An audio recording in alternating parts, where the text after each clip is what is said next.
Oke. Nah, kemarin kita sempat membahas terkait dengan dasar-dasar dalam sebuah pengelolaan pendidikan ya, dan juga ada namanya 5 fungsi dalam sebuah pendidikan itu. Dan 5 fungsi dalam pengelolaan ya. Dan ini ada kaitannya terkait dengan pengelolaan ya, karena kebijakan itu adalah bagian dari pengelolaan juga. Bagaimana pemerintah, khususnya pemangku kebijakan, itu membuat berbagai macam cara ya agar sistem pendidikan kita ini bisa berjalan dengan lancar. Terlebih kita bisa tahu bahwa tujuan dari pendidikan kita ya yang tertuang di dalam undang-undang, tertuang di dalam sistem pendidikan yang diatur oleh pemerintah, maka itu harus tercapai dengan baik. Nah, untuk mencapai itu tentunya pemerintah pun juga harus membuat yang namanya strategi, membuat yang namanya sebuah kebijakan-kebijakan yang nantinya goals-nya ataupun target capaiannya adalah bisa mencapai tujuan yang sudah tertuang di dalam undang-undang tersebut. Namun apakah kebijakan-kebijakan itu sudah tercapai ataupun sudah menjadi bagian dari proses ketercapaian dalam tujuan pendidikan atau tidak? Nah, ini sebenarnya perlu kita kaji bersama. Nah, di sini saya ingin sedikit memantik ya terkait dengan permasalahan-permasalahan dan juga isu apa sih sebenarnya yang terjadi di kita, di pendidikan kita. Nanti setelah ini silahkan bisa dicarikan apa sih contoh-contoh isu yang lain. Nah, dari eh, pendidikan kita di lingkungan pendidikan di Indonesia khususnya. Nah, yang pertama adalah apa sih permasalahan pendidikan di Indonesia saat ini? Apalagi kalau kita lihat ya terkait dengan problematika pendidikan dan juga upaya pemerintah untuk mewujudkan Indonesia Emas di tahun 2045. Berarti kalau tahun 2045 otomatis kita juga harus melihat kondisi pemuda-pemuda ataupun generasi-generasi di saat ini, generasi-generasi penerus yang nantinya di tahun 2045 itu mereka adalah orang-orang yang akan menggantikan para pemimpin, menggantikan para profesional, menggantikan para dosen dan juga guru gitu kan di tahun-tahun 2045. Nah, kalau kita melihat di tahun sekarang, tahun 2022, anak-anak muda sekarang ya, yaitu mungkin di usia 10 tahun ya, yang nantinya kalau 10 tahun kan 2045 ya mungkin sekitar 23 tahun lagi ya. Berarti di usia 30-an, 40-an itu mereka adalah masa-masa emas mereka, masa-masa produktif mereka. Tetapi kalau kita melihat generasi sekarang tahun 2022, apakah eh, generasi sekarang ini mencerminkan ataupun mereka nantinya dapat menjadi sebuah rujukan untuk dibuat simpulan bahwa generasi-generasi tahun 2045 adalah generasi yang cukup baik ataupun cukup menjanjikan. Nah, ternyata kalau kita ulas ya, banyak sekali generasi-generasi sekarang yang mana mereka dianggap sebagai generasi milenial ya, mungkin lahiran tahun 2000-an ke atas, tahun 2010 ke atas, yang mana nanti mereka pun akan menjadi pemimpin ya di masa depan. Mungkin tahun-tahun 90-an generasi-generasi saya paling di usia ya 50-an. Oke, mungkin masih produktif ya. Tetapi yang lebih produktif lagi lah adalah lahiran-lahiran tahun 2000-an, tahun 2010. Ya, mungkin angkatan-angkatan kalian ya yang nanti akan dianggap sebagai generasi produktif itu. Tetapi kalau kita menelisik terkait dengan pendidikan, apalagi isu-isu sekarang yang berkembang terkait dengan banyak aksi tawuran, itu kan tawuran pelajar. Sekarang pun generasi tawuran sudah mulai berkurang ya. Banyak kan mereka mainnya gerilya. Nah, contohnya kalau di Jogja itu kalau disebut klitih kan nggak boleh ya. Tetapi memang aksi-aksi klitih itu terjadi. Dan memang mereka sistemnya adalah asal ya. Kalau saya lihat di berbagai macam berita.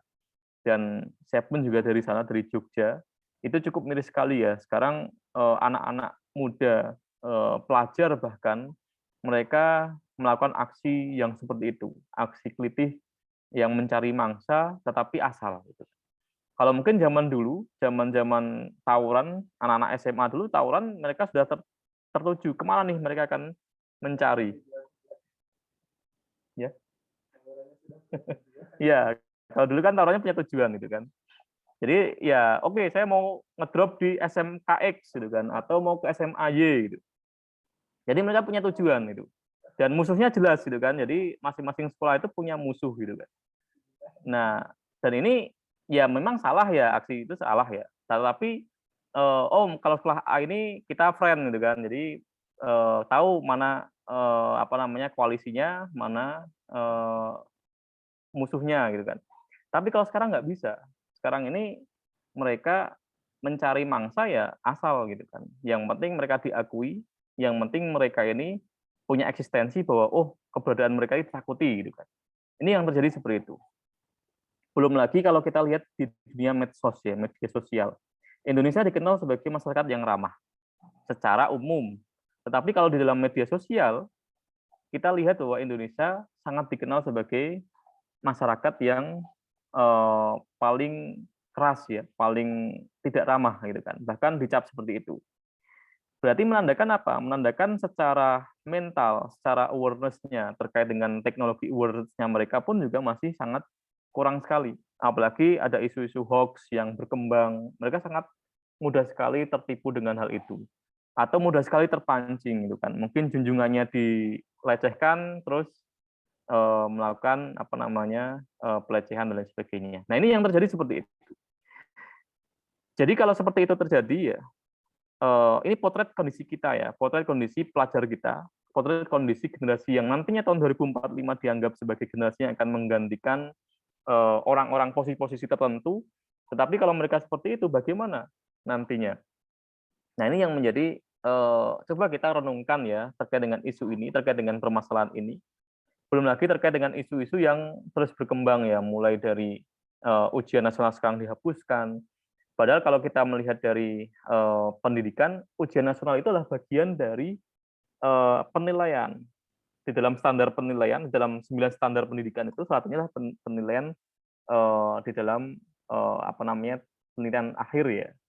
Makanya kalau dengan UN itu adalah bagian dari upaya pemerintah pengen tahu ketercapaian pembelajaran itu.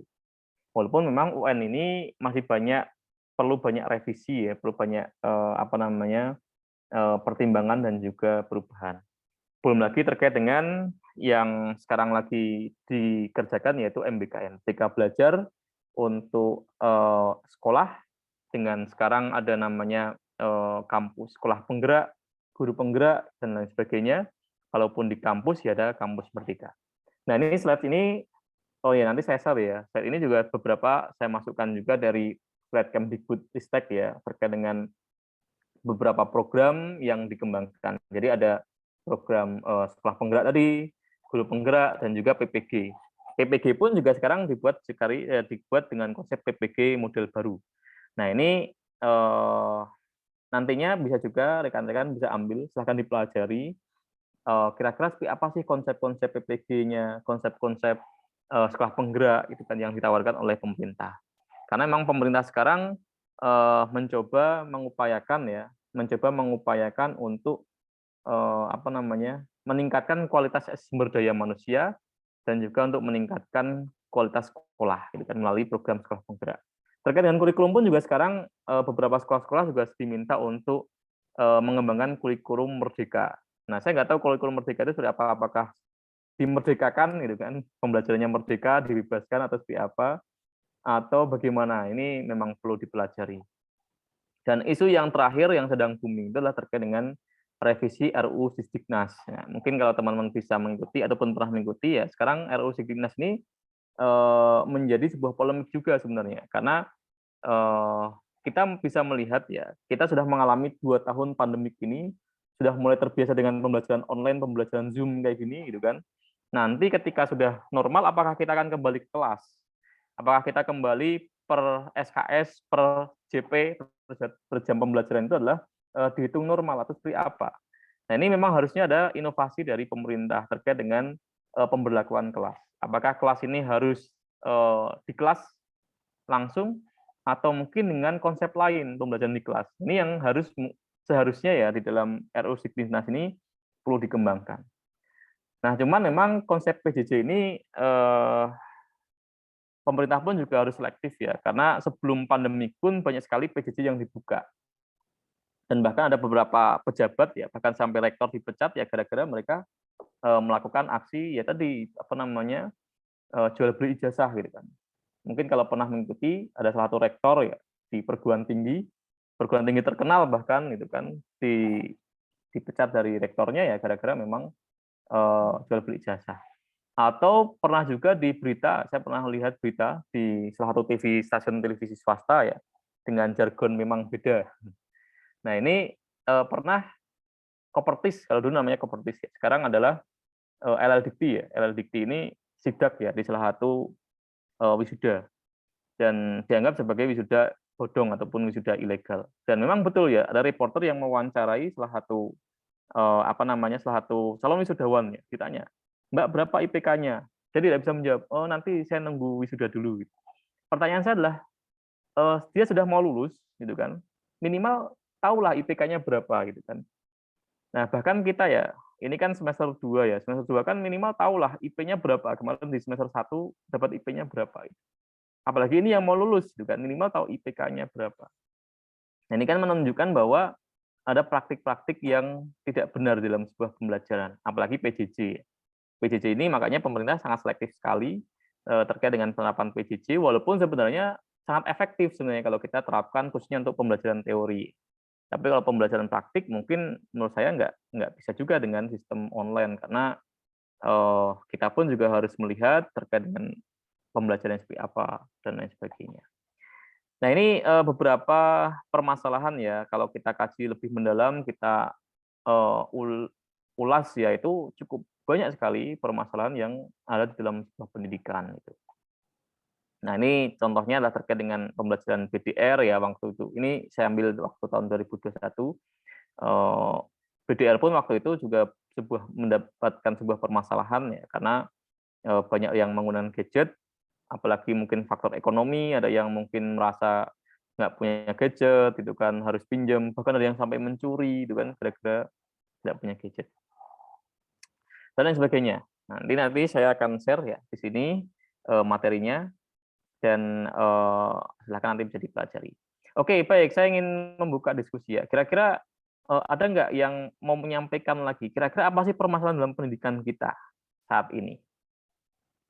Nah, ini salah satu kasusnya adalah mahalnya pendidikan. Nah, mahal pendidikan tuh memang sejak dulu sampai sekarang masih menjadi isu yang menarik terkait dengan mahalnya pendidikan. Walaupun pemerintah sudah mulai mengeluarkan BOS kalau dulu namanya, terus mengeluarkan KIP kuliah, KIP sekolah. Nah, itu pun juga masih dianggap mahal. Oke, silakan ada yang mau menyampaikan gagasan. Kira-kira apa sih permasalahan yang rekan-rekan ketahui terkait dengan pendidikan? Kalau enggak nanti saya tunjuk. Oke, Hikmah silakan.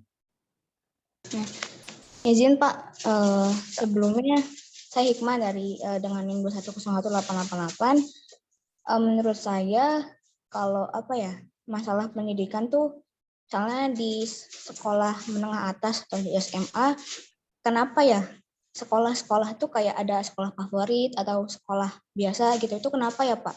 Kan kita semua itu mau belajar, nah kenapa beberapa sekolah mematokkan nilai untuk semua siswanya untuk masuk ke sekolah tersebut gitu Pak? Gimana itu Pak? Oke, baik. Nah, Hikmah menyampaikan permasalahan ya, Hikmah Nurseha ya, terkait dengan adanya sekolah favorit ya, waktu dulu ya. Kalau sekarang kan sekolah favorit sudah dihapuskan ya.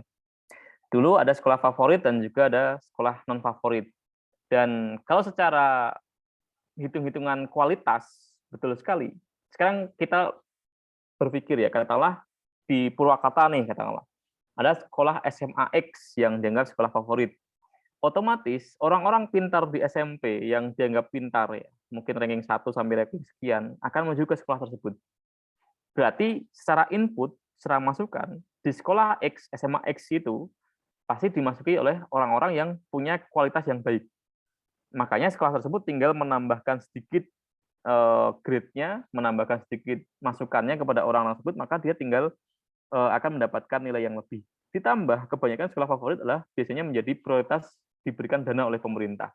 Otomatis fasilitasnya juga bagus, inputnya juga bagus, maka sekolah favorit ini menjadi rujukan pertama bagi orang-orang pintar, orang-orang yang dianggap pintar ya, begitu ya. Nah, ini yang mungkin sekarang diupayakan oleh Kemdikbudristek ya. Waktu itu menterinya Prof. Muhadjir Effendi itu membuat gebrakan baru yaitu menghapus sekolah favorit. Mengapa seperti itu? Karena biar terjadi pemerataan. Nah, pemerataan itu maksudnya apa? Ya sekolah-sekolah yang mungkin dianggap tidak favorit ya tetap mendapatkan input orang-orang yang secara kualitas bagus gitu. Nah, kalau dulu kan inputnya orang-orang bagus ya di sekolah-sekolah tertentu. Otomatis sekolah tertentu berprestasi, ketika berprestasi mereka otomatis juga mendapatkan dana operasional dari pemerintah yang lebih juga. Nah, sekarang biar kompetisi ya, biar sama-sama masukannya bagus, otomatis ya sekolah pun diperatakan. Cuman sebenarnya ada sisi positifnya ya sekolah favorit itu. Sisi positifnya adalah pertama pemerintah bisa fokus kepada orang-orang yang memiliki kualitas yang bagus. Sebenarnya ya, contohnya gini, dulu waktu kita SMA, SMP ya, kan ada kelas A sampai E mungkin, atau A sampai sekian kelas. Nah, yang pintar-pintar mungkin di kelas tertentu, katakanlah di kelas A, katakanlah.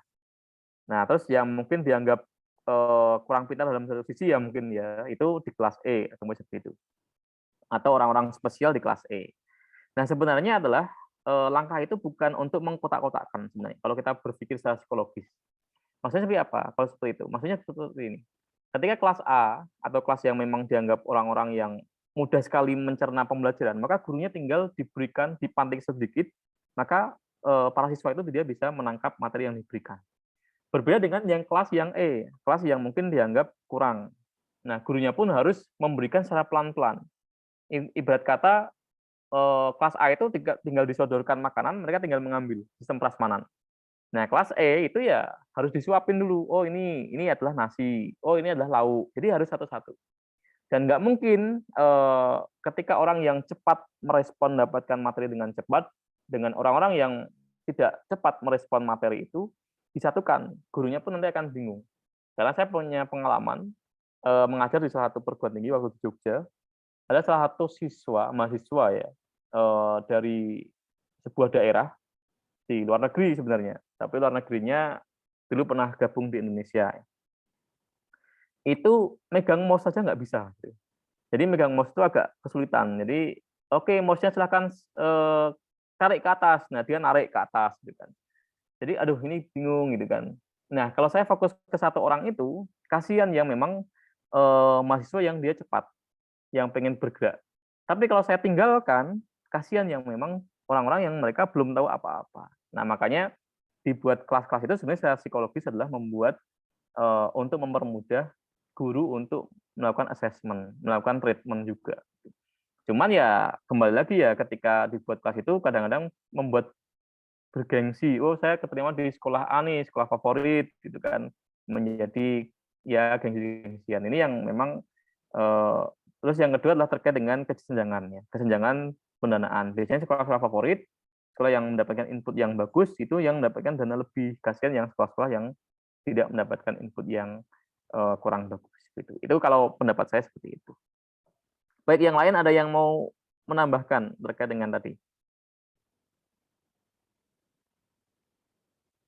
Oke, kalau tidak ini ada Samuel Restu Putra. Gimana Samuel pendapatnya? Oke Pak, izin masuk. Ya, Nama saya Samuel Putra dengan NIM 2101046.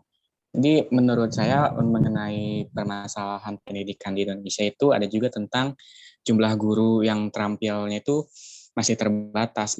Maksudnya dari jumlah guru yang terampil masih terbatas di sini kan pertama-tama kita lihat dulu dari sisi pendidikannya kan guru-guru juga umumnya tersebar di wilayah perkotaan dan juga di pedesaan.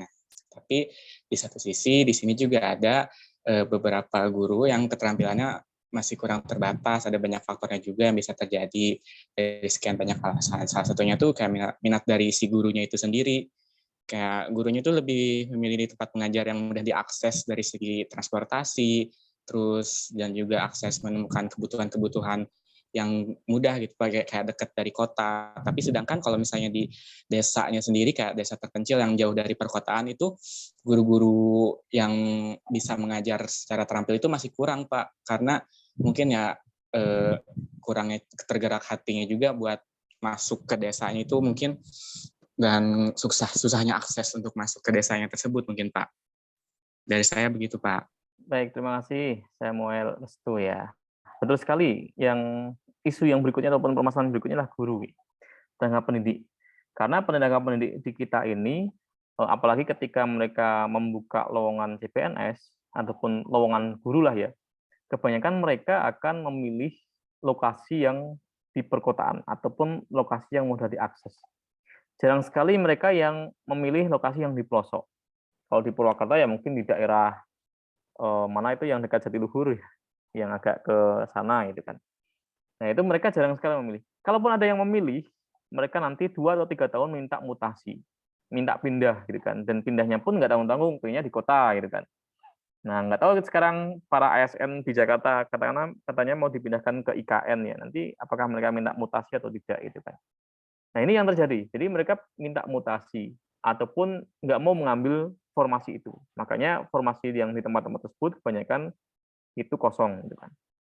Kalaupun tidak, daerah tersebut jarang sekali guru bisa masuk ke situ ataupun sekolah tersebut menyediakan. Ini contoh ya, ada slide berikutnya. Contoh karena guru itu tidak ada, mau nggak mau TNI terlibat untuk mengajar itu kan. Jadi walaupun mereka punya tugas untuk menjaga perbatasan, karena di situ ada sekolah ataupun mungkin terpaksa membuat sekolah gitu kan, dan mereka pun mau nggak mau harus melakukan pengajaran di situ. Nah terkait dengan guru ya kembali lagi ya, guru ini sebenarnya secara kalau dianggap pasukan adalah pasukan yang paling berat ya. Kenapa? Karena kita dituntut untuk mendidik masyarakat, mendidik siswa agar menjadi orang-orang yang cerdas, tetapi kebanyakan hak guru pun juga masih disampingkan. Ini yang sering terjadi. Apalagi guru-guru yang mungkin statusnya masih belum tetap ya, ataupun masih menjadi guru honorer ataupun guru-guru yang tidak tetap gitu kan. Nah ini mengapa banyak orang yang tidak mau menjadi guru. Saya pernah diskusi oleh salah satu guru. Guru pun secara tunjangan itu sangat berbeda sekali dengan pejabat struktural. Ini yang kadang-kadang membuat orang tergiur. Oh, saya pengen jadi struktural aja lah, gitu kan. Jadi ada beberapa guru-guru yang sempat saya diskusi ya, itu mereka mau ke struktural. Jadi mau jadi ke dinas pendidikan ataupun jadi penata apa, gitu kan. Mengapa seperti itu ya? Karena dianggapnya struktural itu jauh lebih walaupun sama-sama golongannya, tetapi secara pendapatan beda gitu kan. Ini yang harusnya menjadi perhatian oleh pemerintah ya terkait dengan guru ini. Tidak cuma mereka mendapatkan sertifikasi, tidak mendapatkan hak-hak yang kecil, tetapi mereka pun juga harus mendapatkan hak yang lebih tinggi karena tugas mereka juga bagus. Apalagi tuntutannya pun juga tuntutan yang cukup berat juga gitu kan, menjadi seorang guru. Selain mendidik, mereka pun juga harus mengurus administrasi dan lain sebagainya. Ini yang terkait dengan guru ya, menjadi sebuah isu. Baik, terima kasih. Lanjut ada Haifa ya. Silahkan. Haifa Nisa. Iya Pak, izin masuk. Nama Ya. saya Haifa Nisa, NIM 2104724. Jadi kan Pak, seperti yang kita tahu bahwa KKM ke-13 di Indonesia ini cukup tinggi gitu ya, bahkan mencapai angka 79 di lingkungan SMP dan SMA. Nah, sedangkan masih belum rata gitu antara siswa yang sudah menguasai materi dan yang belum menguasai materi. Dan yang menjadi tolak ukur adalah yang penting lulus gitu. Dan yang kita tahu itu nggak semua siswa itu bisa dalam pemateri pembelajaran. Jadi anak-anak tuh berpikir, oh nggak apa-apa, nggak belajar, nanti pasti naik, yang penting masuk setiap hari. Nah itu gimana Pak dari segi indikator KKM di Indonesia? Ya, baik. Terkait dengan KKM ya, terkait dengan nilai minimumnya ya. Jadi di dalam sebuah penilaian itu kan ada dua sistem ya. Pertama adalah penilaian terkait menggunakan acuan ya. Terus satunya adalah menggunakan patokan. Nah, kalau KKM itu adalah patokan. Jadi ada standar minimum dalam sebuah penilaian. Katakanlah tadi KKM-nya 79. 79 itu termasuk tinggi sebenarnya ya. Nah, kebanyakan sistemnya walaupun patokan, tetapi dalam penilaiannya terkait dengan norma. Menggunakan norma. Maaf, satunya adalah norma, satunya adalah patokan. Acuan norma dan acuan patokan. Norma itu maksudnya gimana? Maksudnya adalah mungkin dia tidak bisa mengerjakan tugas, tapi saya sebagai seorang guru, saya kasih nilai lebih lah, karena mungkin dia rajin, karena mungkin dia suka ketemu guru juga menyapa gitu kan. Oh, saya kenal kepribadiannya bagus, jadilah nilainya harusnya 70, tapi karena kepribadiannya bagus, saya jadikan 80. Minimal dia lolos KKM. Kebanyakan mainnya seperti itu. Makanya nilai rapot itu bukan nilai murni. Jadi kalau kita pengen tahu bahwa nilai rapot kita, oh saya dapatkan nilai 85. Nah, namun saya sampaikan itu bukan nilai murni.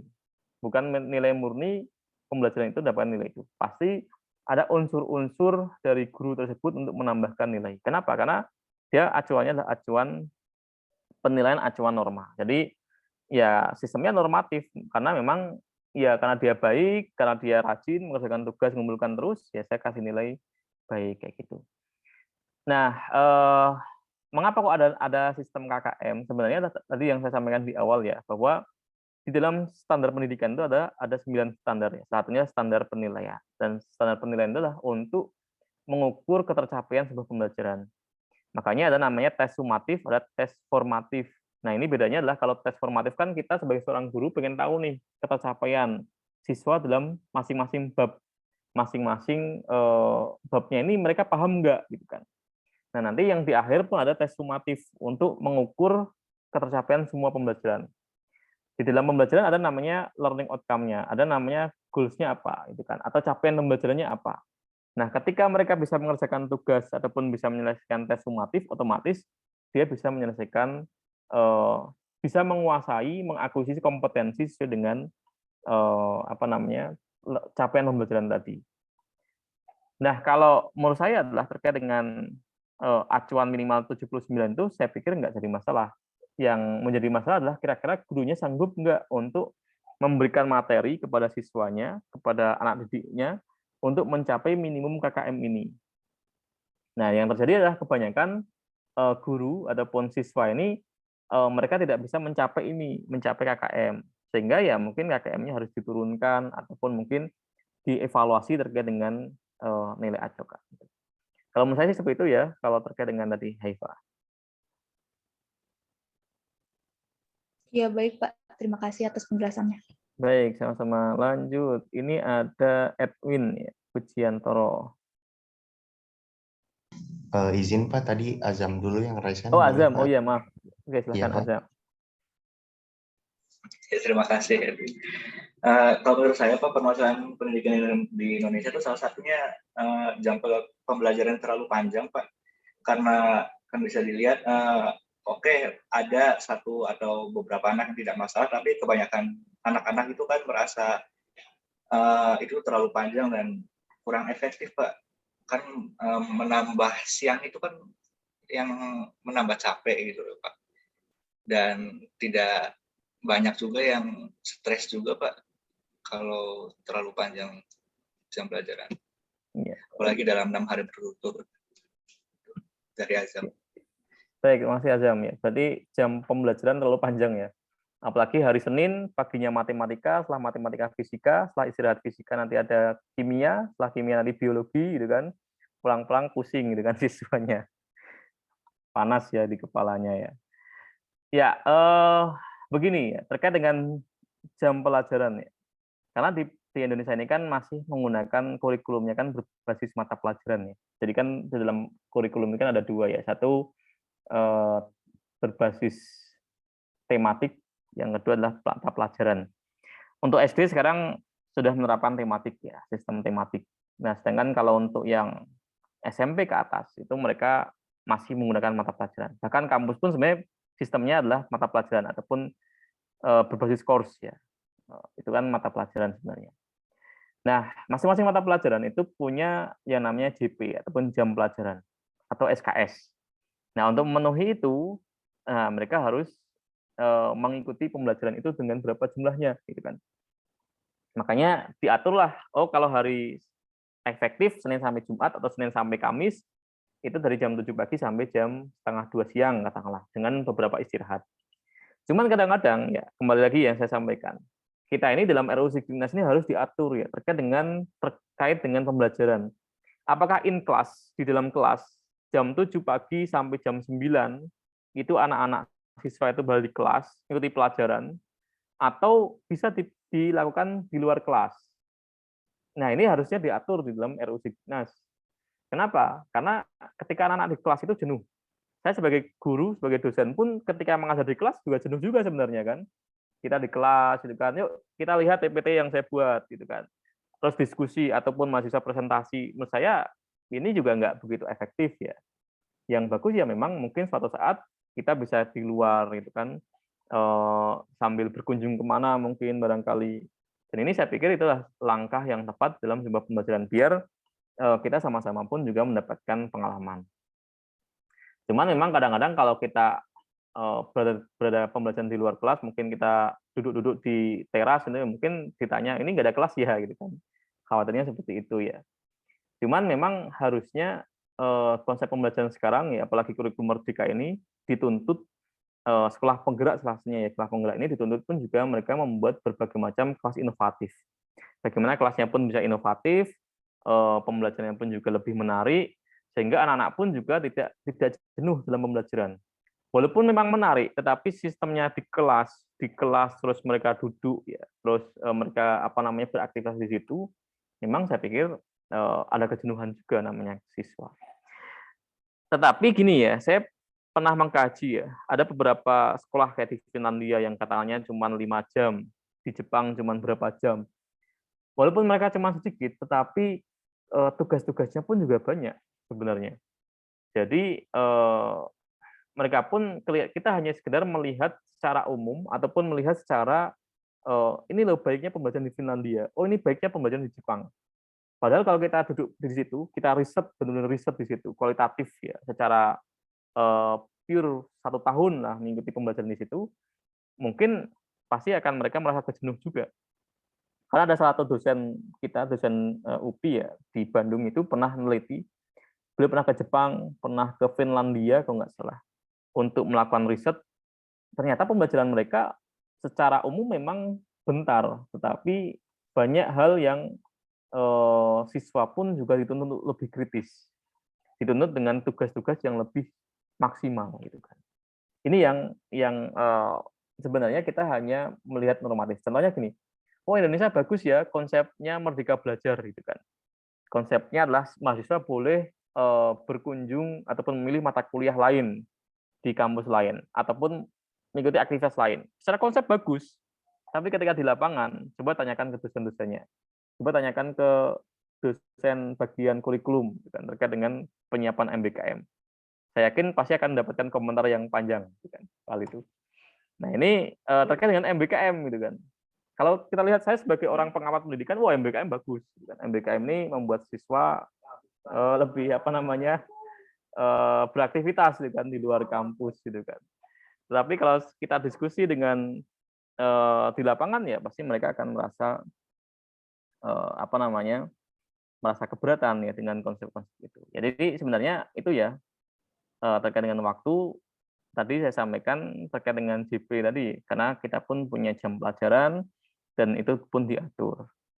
Begitu Azam ya tadi ya. Boleh yang nanti menanggapi ya, itu jangan cuma saya aja yang menanggapi.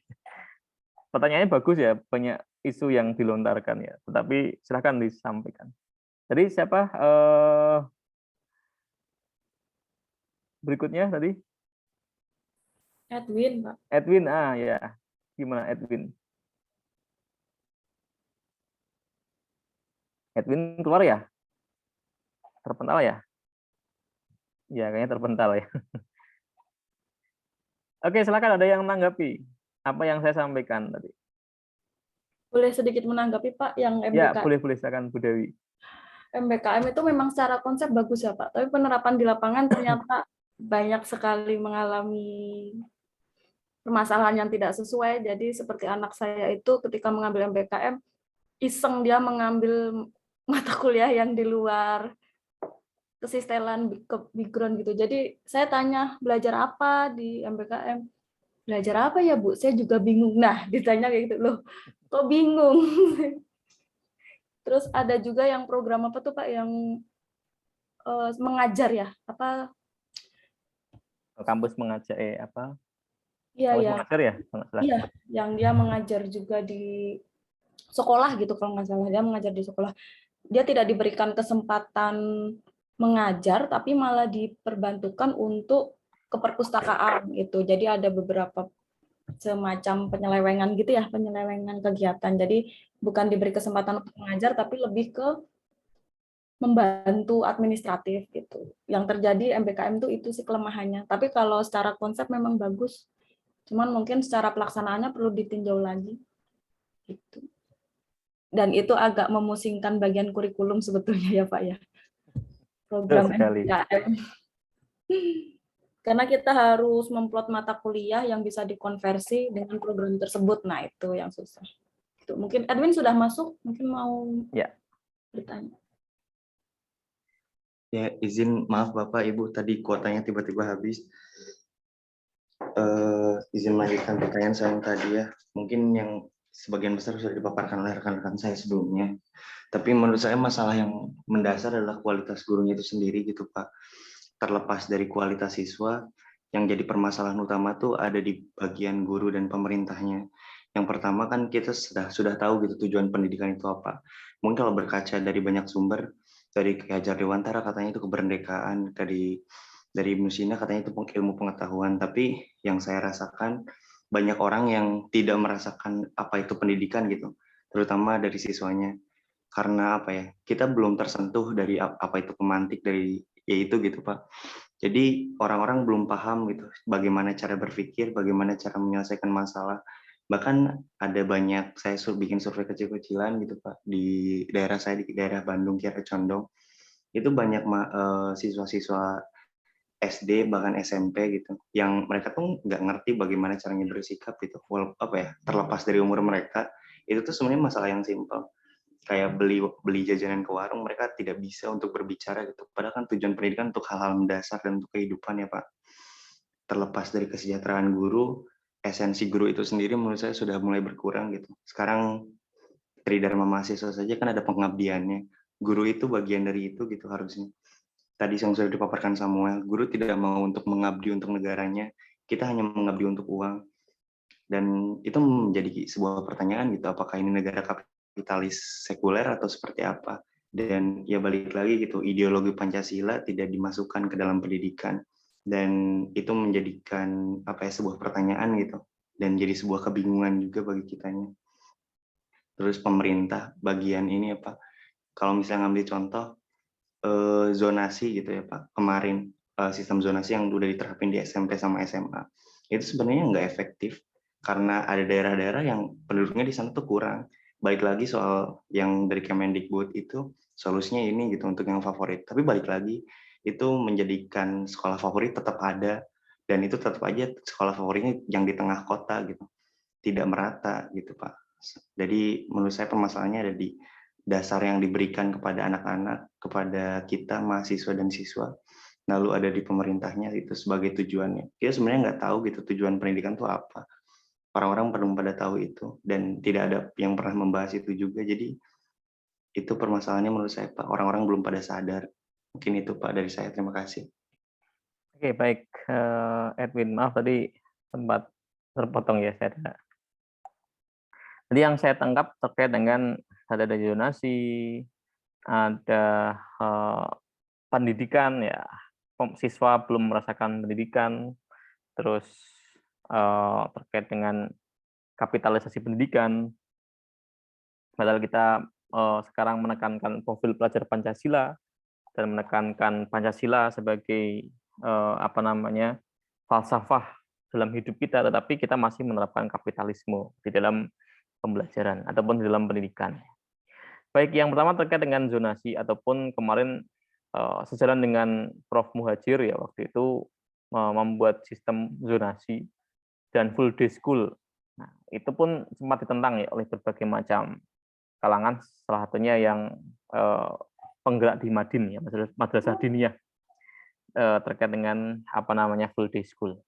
Konsep full day school ini yang saya tangkap ya dari pemerintah waktu itu, full day school itu adalah melihat anak-anak siswa ketika pulang jam 2 siang ataupun jam 14, pulang sampai rumah, orang tuanya itu belum di rumah atau belum pulang kerja. Kebanyakan pulang kerja jam 4 ataupun jam 5 sampai di rumah. Berarti masih ada waktu kosong pertemuan mereka dengan orang tua. Jadi dari jam 14 sampai jam 17 ya mungkin sekitar 2 sampai 3 jam lah. Itu mereka tidak berinteraksi dengan orang tua. Alhasil apa? Alhasil mereka ketika pulang sekolah itu mereka main ataupun beraktivitas yang tidak sesuai dengan norma-norma, mungkin seperti itu. Ya mungkin nanti tawuran dan lain sebagainya, kayak gitu kan. Atau mungkin mereka ya mungkin melakukan olahraga tapi olahraganya yang tidak baik, ataupun melakukan lempar jumroh tapi lempar jumrohnya nggak baik. Nah, makanya dibuat full day school. Nah, jadi full day school itu ketika anak-anak siswa pulang, orang tua pun bisa menjemput, gitu kan. Nah, kalau di Purwakarta kan sempat dulu ada kebijakan yaitu membawa makanan dari rumah dan juga diantar, setelah diantar dan juga dijemput. Ya, maksudnya adalah biar ada kedekatan dengan orang tuanya. Nah, terkait dengan zonasi pun juga sama. Zonasi ini awal saya mendukung ya konsep zonasi. Sebenarnya secara umum mendukung sekali karena tadi ya saya sampaikan biar sekolah-sekolah itu bisa mendapatkan akses di sekolah gitu. Tetapi di lapangan ternyata terjadi sebuah masalah dan saya mengalami sendiri. Adik saya waktu itu ya pertama kali dengan zonasi itu tidak bisa mendaftar di sekolah tersebut karena sekolahnya dekat walaupun sekolah dekat, cuman KTP-nya berbeda. Saya ber-KTP waktu itu KTP-nya Kulon Progo ya, beda kabupaten, tetapi tinggalnya di kabupaten yang lain ataupun di kota. Gitu kan. Otomatis ketika dia mendaftarkan sekolah di sekolah kota nggak bisa karena KTP-nya berbeda.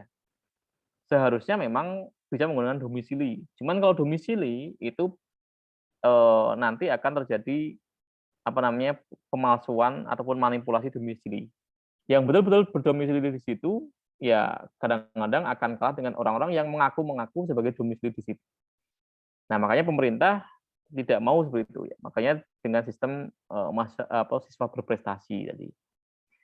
Terus yang kedua adalah pengalaman yang berikutnya ada saudara saya, sepupu mungkin bahasanya. Sepupu saya waktu itu mau sekolah, sebenarnya secara zonasi di sekolah tersebut yang bisa ditempati, tetapi jarak karena sistem zonasi kan sekarang sistemnya adalah jarak waktu itu. Jarak tidak memenuhi karena jaraknya lebih dari jarak yang ditentukan. Padahal sekolahnya cuma itu satu-satunya. Ya, otomatis dia hanya bisa mengambil jalur yang lain. Ya. Ini yang yang membuat sistem zonasi waktu itu tidak efektif secara baik gitu. Nah, sistem zonasi inilah yang menjadi polemik. Walaupun memang sekarang mencoba diperbaiki, mencoba dilakukan evaluasi ya terkait dengan pelaksanaan penggunaan sistem zonasi tadi. Ini yang sistem zonasi yang saya soroti ya terkait dengan pelaksanaannya.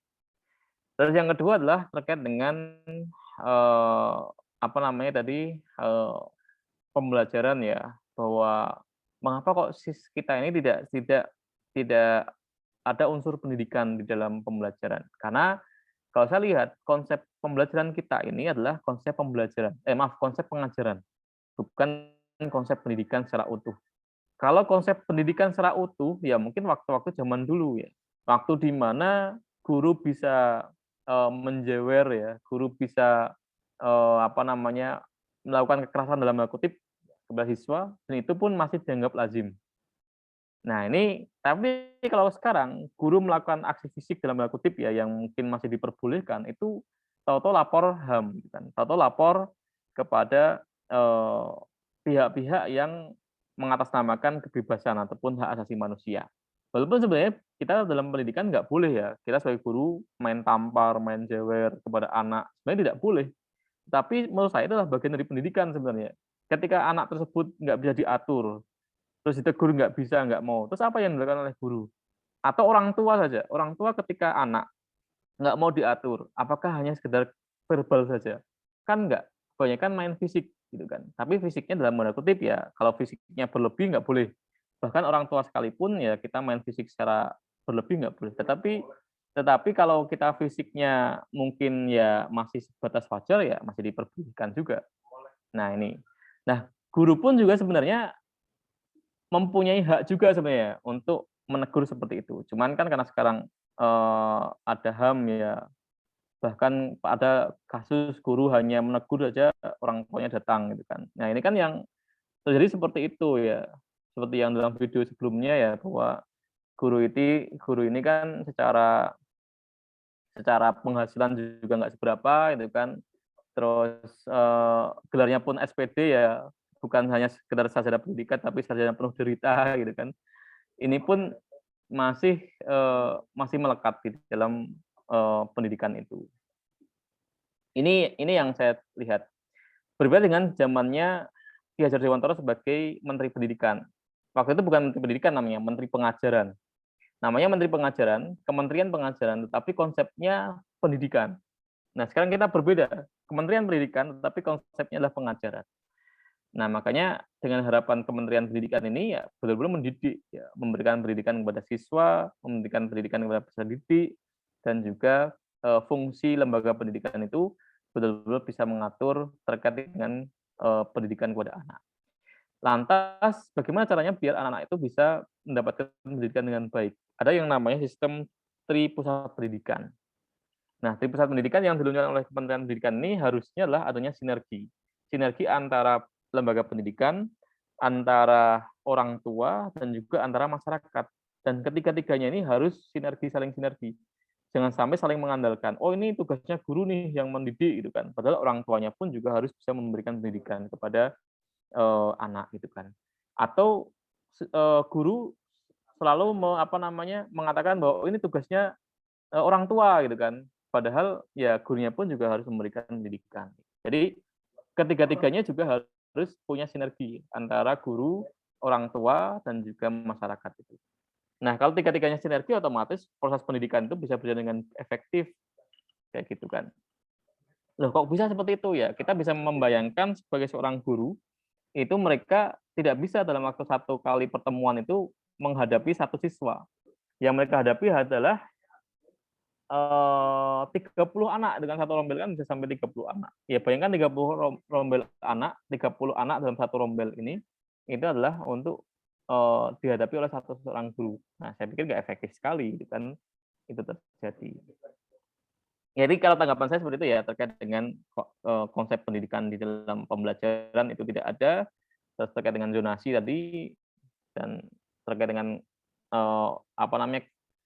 kapitalisme ya, kalau kapitalisme ya memang masih melekat juga ya kalau kita lihat. Baik, silakan ada yang menanggapi. Jangan saya terus yang menanggapi. Silakan. Ya, ada Delia. Silakan, gimana Delia? Ya, baik. Terima kasih Pak. Izin menanggapi dari yang sudah tadi dibahas. Ya. Mungkin banyak yang menyalahkan satu pihak saja, padahal benar tadi sepakat dengan yang Bapak katakan bahwa semua berperan dalam proses pendidikan ini, baik dari siswanya, dari orang tua, dari guru, bahkan masyarakat gitu. Tidak bisa hanya mengandalkan salah satu saja, tidak bisa di orang tua saja, di sekolah saja, atau di masyarakat saja. Mungkin di pemerintahan ya, kalau melihat dari kesalahan ya, karena dari pengkajian ke kebijakan pendidikan itu kan prosesnya menurut setahu Delia itu emang sangat panjang gitu. Dari mulai mereka mengkaji seperti halnya mungkin zonasi atau UN dihapuskan, itu kan mungkin sebelumnya tuh ada semacam survei kayak gitu ke para siswanya, mereka mengeluh tentang ujian atau hal sebagainya dan kemudian dianggap tidak relevan. Kemudian itu dikaji pemerintah, padahal gitu siswa yang dilakukan survei itu udah memasuki perguruan tinggi, bahkan mungkin udah lulus. Nah, kebijakannya itu baru disahkan. Itu kan tidak relevan gitu. Kemudian guru juga mungkin yang berpatok ke sistem, ya KKM harus segini, ini harus seperti ini, sehingga siswanya juga kasarnya mungkin menghalalkan segala cara untuk mendapatkan nilai segitu, padahal mereka nggak ngerasain dari esensi pendidikannya tuh apa gitu. Padahal bukan hanya nilai, tapi pola pikir dan keahlian yang mereka miliki yang harus berkembang gitu, Bu, lebih dari sekedar nilai itu. Jadi mungkin di sini yang harus diperbaiki adalah pemikiran. Tapi dengan adanya bukan protes ya, kritikan-kritikan kayak gitu juga itu udah udah ada kemajuan, berarti mereka tuh berpikir gitu, ngerasain ini salah, yang benar itu seperti apa.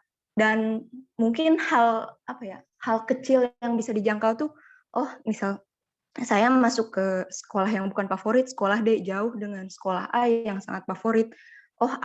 Emang apa yang difavoritkannya itu? Apakah nilai atau mungkin fasilitas tidak bisa dilawan, tapi dengan kemauan dan kegigihan mungkin bisa lebih dari dari orang-orang yang ada di sekolah favorit itu. Dan itu itu lebih berharga, mungkin lebih bernilai gitu pemikiran itu sendiri dari diri seperti itu.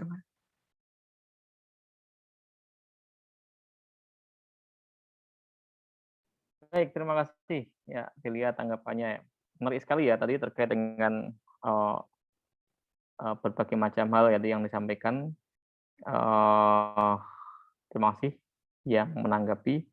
Mohon maaf, mungkin nanti setelah ini saya ada keperluan, ada rapat prodi. Mungkin nanti setelah ini bisa dilanjut dengan Bu Dewi. Cuman sebelumnya saya ingin menyampaikan tugas ya. Nah, ini tugasnya adalah silahkan buat kelompok ya nanti ya, dengan kelompoknya buat kajian tentang permasalahan isu dan kebijakan pendidikan. Tadi yang sudah disebutkan oleh banyak teman-teman tadi. Nah, silakan dieksplor ya. Terus kira-kira dari kebijakan itu ataupun isu itu, kira-kira apa tanggapannya? Syukur nanti dari berbagai macam tanggapan itu bisa diberikan masukan. Tadi kan contohnya adalah terkait dengan zonasi, harusnya seperti apa nih zonasi gitu kan. Terus terkait dengan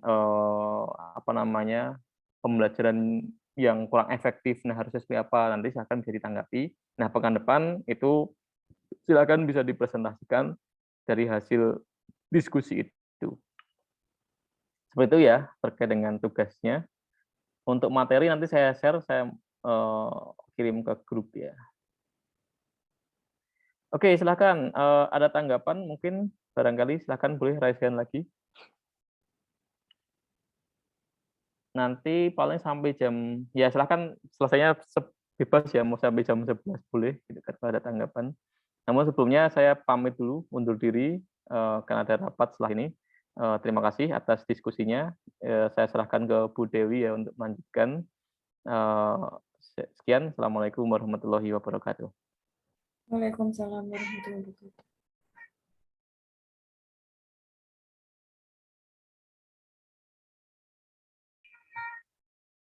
Baik semuanya, saya lanjutkan ya. Jadi kalau bisa disimpulkan dari bahan diskusi tadi yang sudah didiskusikan oleh Pak Wahid, rekan-rekan, jenis permasalahan pokok pendidikan itu sebetulnya kalau dirangkum bisa dikelompokkan menjadi 4 bagian. Kalau tadi sistem zonasi dan tentang kurangnya tenaga pengajar yang mau mengabdi itu masuk ke dalam masalah pemerataan pendidikan. Jadi kalau jenis permasalahan pokok pendidikan yang ada di Indonesia itu kalau dirangkum ada empat kategori. Jadi ada masalah pemerataan pendidikan, masalah mutu pendidikan, kemudian yang ketiga masalah efisiensi pendidikan, dan yang keempat adalah masalah relevansi pendidikan. Nah, seperti sistem zonasi itu masuk ke dalam masalah pemerataan pendidikan ya. Kemudian kalau mutu pendidikan tadi sudah didiskusikan juga oleh Edwin terkait dengan kurangnya kompetensi guru. Terus nanti coba digali lagi tentang masalah efisiensi pendidikan itu apa saja yang termasuk dalam masalah efisiensi pendidikan. Dan yang terakhir masalah relevansi pendidikan. Mungkin bisa mengambil salah satu contoh kasus dari 4 kategori tersebut. Nah, kalau tidak salah tadi tugasnya Pak Wahid itu sudah ditugaskan minggu yang lalu ya? Enggak, Ibu baru dikasih hari ini. Enggak, jadi minggu lalu kalau nggak salah saya sempat memberikan tugas Word diskusi itu loh. Masih ingat? Yang manajemen pendidikan, Ibu. Oh, iya ya, kelas kalian tertinggal 1 pertemuan ya? Iya, Ibu. Oke, baik. Kalau seperti itu mungkin bisa. Berarti kalian tidak, yang manajemen pendidikan tidak ada penilaiannya, tapi udah diselesaikan tugasnya. Sudah dikumpulkan di spot. Oke, sudah dikumpulkan di sekolah. Baik, berarti dapat tugas baru untuk dipresentasikan minggu depan. Mungkin masih ada yang mau didiskusikan terkait permasalahan pendidikan di Indonesia. Jadi kalau saya rangkum ya dari diskusi tadi, yaitu ada 4 jenis permasalahan pokok: pemerataan, mutu, efisiensi, dan relevansi. Nah, tugas yang barusan Pak Wahid berikan mungkin bisa mengambil salah satu contoh kasus dari 4 pokok permasalahan tadi. Ada yang mau didiskusikan lagi?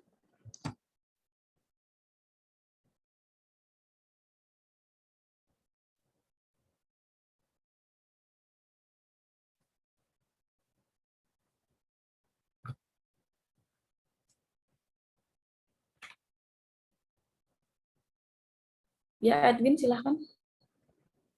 Izin masuk ya Bu. Mungkin saya juga mau bertanya. Gitu. Kalau dari saya gitu, tadi saya sempat baca ada jurnal dari UIN yang itu ada hasil riset, hasil survei juga ke anak-anak kelas 2 SD di daerah Majalengka kalau nggak salah tadi. Jadi anak-anak SD kelas 2 di Majalengka itu sulit dalam memecahkan masalah. Nah itu tuh bukan cuma anak kelas 2 SD, ada beberapa yang anak kelas 6 dan kelas 5 gitu. Pokoknya itu rentan pendidikan wajib belajar gitu ya Bu. Ya. Nah mungkin kalau misalnya apa ya Bu, saya mau bertanya kalau menurut Ibu itu masuknya ke relevansi atau mutu ya Bu ya, dari pendidikan itu sendiri gitu. Dan mungkin yang nanya gitu, kenapa bisa seperti itu? Apakah ini karena masalah generasi, masalah perbandingan, atau masalah apa ya? Kalau menurut pendapat saya itu masuknya ke masalah pemerataan pendidikan sih, Edwin, karena kan pemerataan pendidikan itu sebetulnya 4 pokok permasalahan pendidikan itu saling keterkaitan ya. Maksudnya pemerataan pendidikan juga dipengaruhi oleh mutu pendidikan, kemudian mutu pendidikan juga nanti mempengaruhi efisiensi pendidikan. Jadi kalau jurnal yang Edwin baca tadi tentang apa tadi, kurangnya siswa kelas 2 SD ya? Iya Ibu, kurangnya bisa mereka memecahkan suatu masalah. Nah, itu bisa dipengaruhi oleh, yaitu tadi karena di beberapa daerah, betul sih tadi saya juga agak tersentil ya dengan kalimat Edwin bahwa kebanyakan guru mengabdi untuk uang gitu. Sebetulnya bisa dikatakan benar, bisa dikatakan salah juga. Itu kembali lagi ke pribadi masing-masing. Jadi manusiawi ya, maksudnya manusiawi sekali ketika kita sebagai pengajar merasa kurang nyaman ditempatkan di daerah pelosok. Saya juga pernah mengalami sebetulnya ketika KKN PPL ya, kalau zaman saya itu karena saya background-nya SPD, jadi kita KKN PPL-nya itu jadi satu. Kita KKN di suatu desa, tapi juga mengajar di suatu sekolah. Nah, terlihat sekali bahwa pemerataan pendidikan di situ itu belum maksimal. Jadi di beberapa desa-desa itu memang kurang terjamah oleh tenaga pendidik profesional. Kenapa? Karena yaitu kita sebagai individu juga pasti merasa agak keberatan ketika ditempatkan di pelosok. Pertama mungkin ya dari sisi egois, kita juga merasa di desa nggak ada hiburan. Terus kedua, di desa jauh dari jangkauan gitu. Itu juga mempengaruhi. Nah, tapi pemerintah itu tidak turun tangan, maksudnya tidak lepas tangan gitu. Jadi dia ada turun tangan.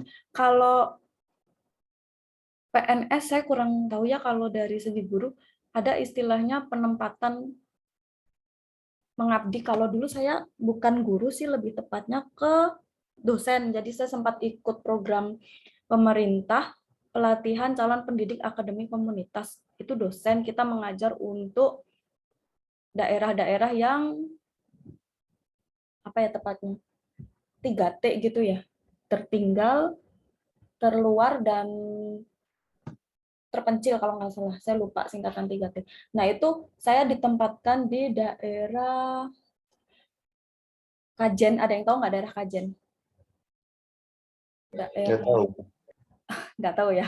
Itu kan nggak tahu kan daerah Kajen, daerah Pekalongan tapi yang masih pelosok sekali. Nah, di situ saya ditempatkan mengajar untuk jenjang di D1 sampai D2. Jadi setelah SMA kan biasanya dia akan dipersiapkan untuk bekerja di sebuah industri gitu ya. Nah, itu ada program pemerintah itu namanya Akademi Komunitas. Nah, itu kita mengajar di situ memang secara kompetensi mereka sangat kurang sekali. Kenapa? Karena mereka kurang terjamah oleh tenaga pendidik profesional. Sebetulnya pemerintah nggak lepas tangan sih, ada beberapa program yang diperuntukkan untuk meminimalisir kurangnya pemerataan pendidikan itu. Tapi masalah efektif tidaknya pelaksanaannya, nah itu yang belum dikaji lagi gitu.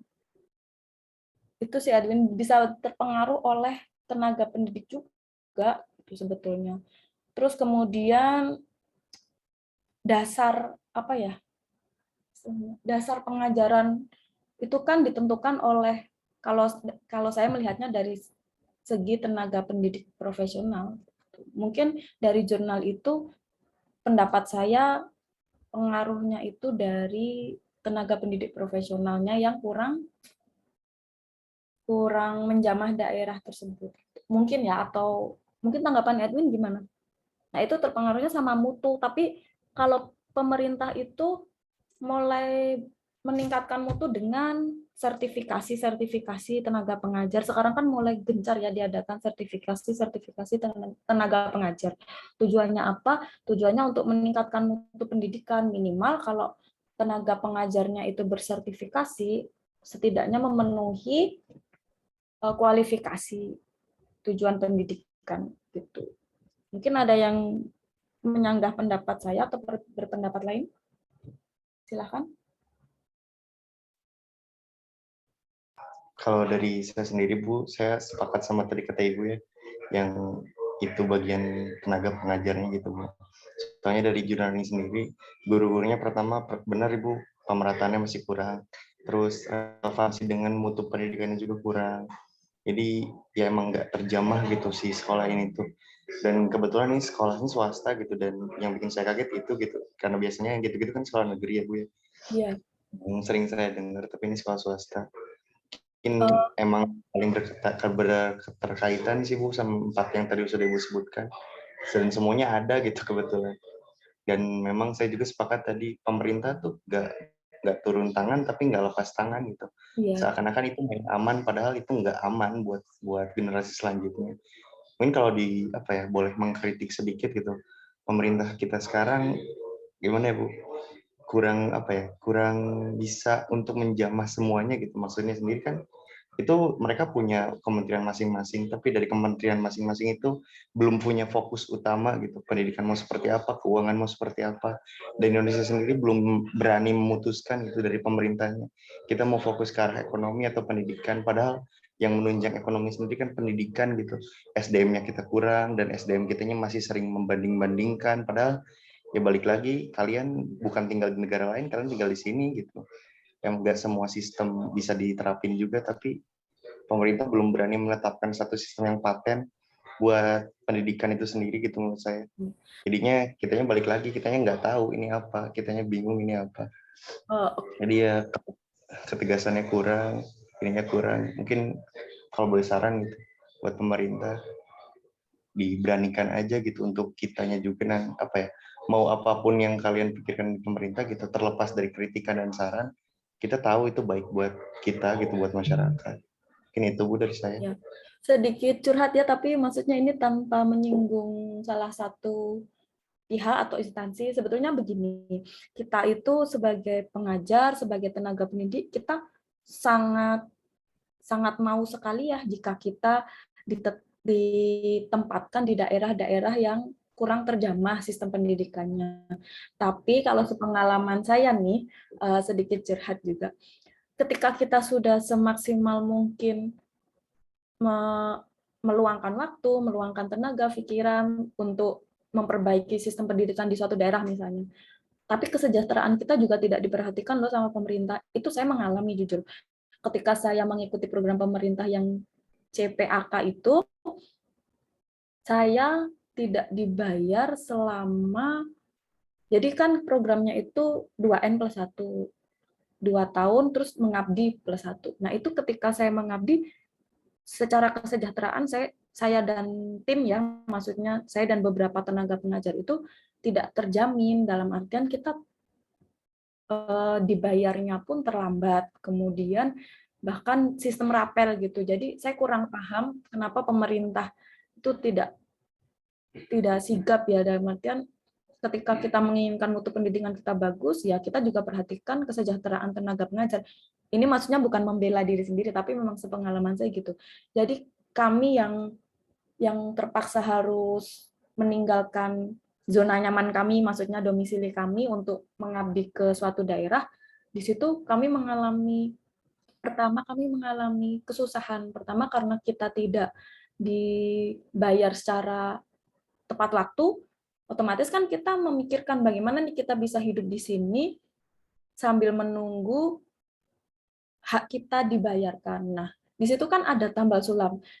Secara manusiawi ya, kita pasti juga akan mengeluhkan, ini gimana sih, kita kan juga butuh menyambung hidup, tapi ternyata pemerintah hanya memikirkan pokoknya program harus terlaksana, harus sesuai, harus mencapai target, tapi juga tidak memperhatikan kesejahteraannya. Nah, itu juga mempengaruhi sebetulnya, bukan egois, tapi saya rasa sebagai manusia juga agak mengeluh ya kalau yang terjadi realitanya seperti itu. Nah, ini yang perlu jadi evaluasi pemerintah juga gitu. Tapi kalau kami tenaga pengajar sekelas kami gitu ya, kita mau protesnya bagaimana, kita juga sulit kan. Jadi memang harus ada pemangku kepentingan yang bisa menyampaikan aspirasi kami gitu. Minimal ketika menginginkan mutu pendidikan yang meningkat atau maju ya harus diperhatikan juga kesejahteraannya gitu. Tapi saya kurang tahu ya kalau mungkin sekarang sudah lebih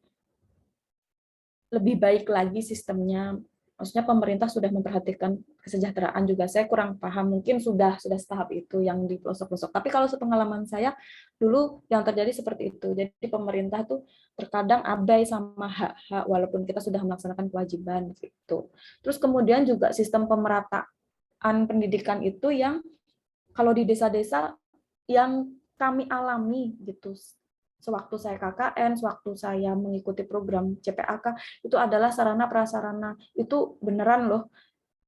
Sarana prasarana di daerah-daerah, mohon maaf, daerah-daerah pedesaan yang agak pinggir gitu, itu sangat kurang gitu. Jadi fokusnya itu ke kota besar sebetulnya pemerintah. Mungkin ini saya salah juga ya.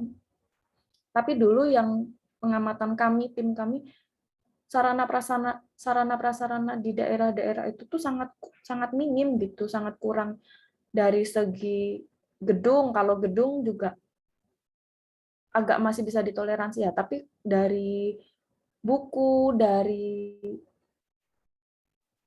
sarana prasarana lain lah, dari segi teknologi itu sangat kurang gitu. Itu mempengaruhi sekali dengan efisiensi pendidikan gitu. Jadi kurang efektif lah pendidikannya. Itu sarana prasarana juga ngaruh.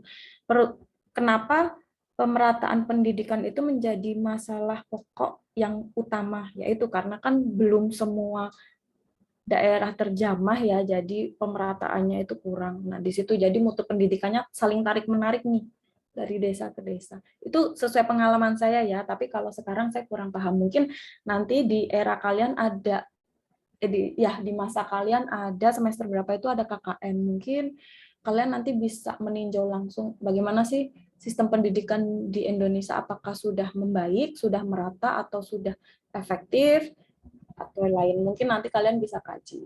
Itu sih pengalaman saya. Mungkin ada yang mau menambahkan?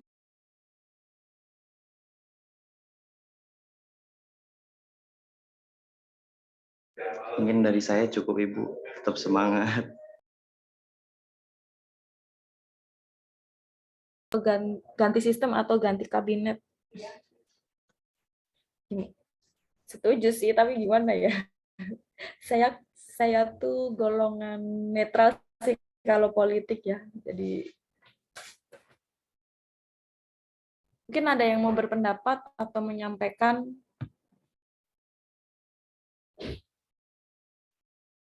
Nanti kalau MBKM di angkatan kalian masih berjalan, mungkin kalian bisa mengambil program Indonesia Mengajar gitu ya, ada ya?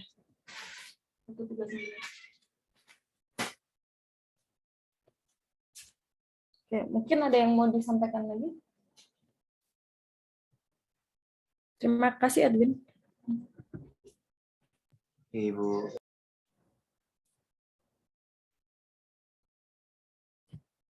Dari tugas Pak Wahid tadi, saran saya semua kelompok minimal membahas itu ya. Jadi saya tulis ada pokok permasalahan itu bisa dilihat dari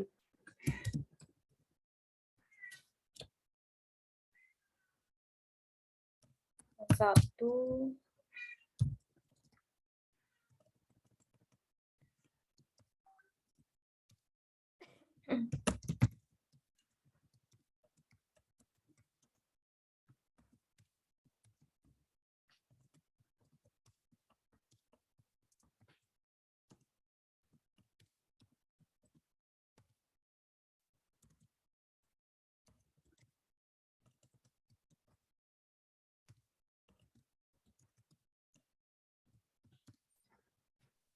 Ibu izin bertanya.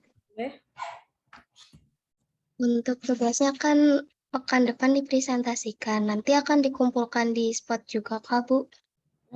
Iya, jadi karena saya tuh dosen kedua, biasanya saya banyak bertugasnya mengevaluasi ya. Jadi misalnya mengevaluasi dan memberikan penilaian. Jadi bisa dikumpulkan di spot. Kalau dikumpulkan di spot itu enak, jadi datanya tidak akan hilang. Soalnya yang pernah pengalaman di email itu ada yang nggak terdetek itu loh, nggak tahu ya emailnya. Jadi mungkin di spot ya. Berarti bikin versi PDF dan PPT ya, Bu? Baiknya iya, baiknya PDF dan PPT. Baik, Ibu. Terima kasih. Itu jadi mungkin saya rangkum ya, ada masalah pemerataan pendidikan, mutu, efisiensi, dan relevansi. Kalau saran saya, kalian coba mencari literatur atau mencari permasalahan. Jadi jangan asal mengangkat suatu permasalahan, oh tentang apa, tapi tidak ada sumbernya. Jadi misalnya berdasarkan berita di apa gitu, kalian jadikan referensi itu. Nah, nanti kemudian kalian diskusikan dan kalian kaji tentang isu permasalahan tersebut. Paham nggak maksudnya? Jadi misalnya ada suatu jurnal membahas tentang isu mutu pendidikan nih, kurangnya tenaga pengajar pendidikan yang memiliki sertifikasi gitu misalnya, tapi berdasarkan suatu literatur gitu. Jadi jangan mengangkat satu berdasarkan pendapat saya ternyata relevansi pendidikan itu kurang. Tidak, jadi saran saya sih carilah sebuah literatur yang mengangkat suatu permasalahan gitu. Misalnya dari koran boleh, dari website juga boleh, atau dari jurnal juga boleh. Tadi Edwin juga menemukan dari jurnal, itu bisa kalian diskusikan dan kalian paparkan dalam bentuk makalah. Mungkin itu ya saran saya, jadi kalau bisa ada sumbernya gitu.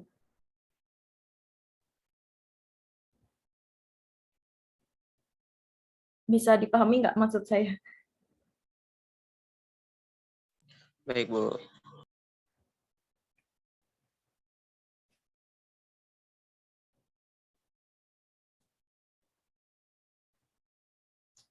Oke, paling itu. Ada yang mau didiskusikan lagi?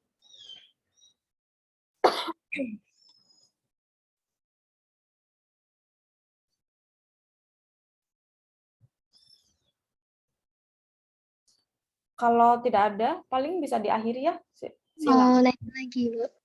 Kenapa? Dia? Dalam makalah kan ya, Bu, ini bentuknya? Iya, betul. Pak Wahid menyuruhnya makalah ya tadi? Kurang tahu, Ibu.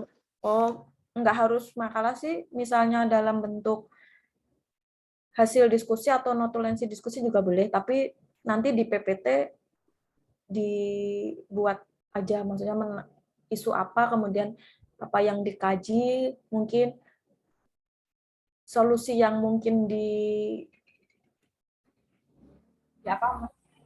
solusi yang mungkin bisa dilakukan gitu dari segi hasil diskusi kalian saja gitu. Menurut kalian, oh kurangnya apa nih? Misalnya ya, saya ambil salah satu contoh, kurangnya tenaga pendidik profesional gitu. Nah, mungkin solusi yang bisa dilakukan adalah para tenaga pengajar bisa mengambil sertifikasi di bidangnya, mungkin dari bidang pedagogik, terus bidang keilmuan yang lain, mungkin gitu ya. Maksudnya kalian juga memikirkan solusi yang mungkin bisa dilakukan untuk menanggulangi permasalahan ini. Mungkin gitu gambaran tugasnya.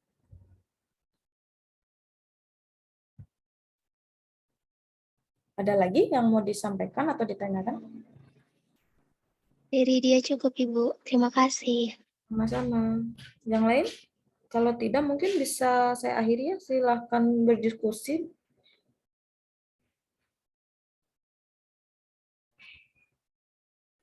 Cukup, Ibu. Oke. Mungkin saya akhiri saja, karena saya juga ada rapat borang akreditasi MKB. Jadi, kalau tidak ada yang mau disampaikan dan didiskusikan, bisa saya akhiri.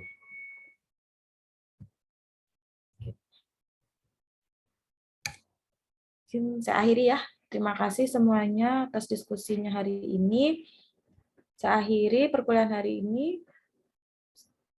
Banyak kurangnya dalam penyampaian saya mohon maaf. Assalamualaikum warahmatullahi wabarakatuh. Terima kasih. Waalaikumsalam warahmatullahi wabarakatuh. Makasih, Bu. Terima kasih. Ya.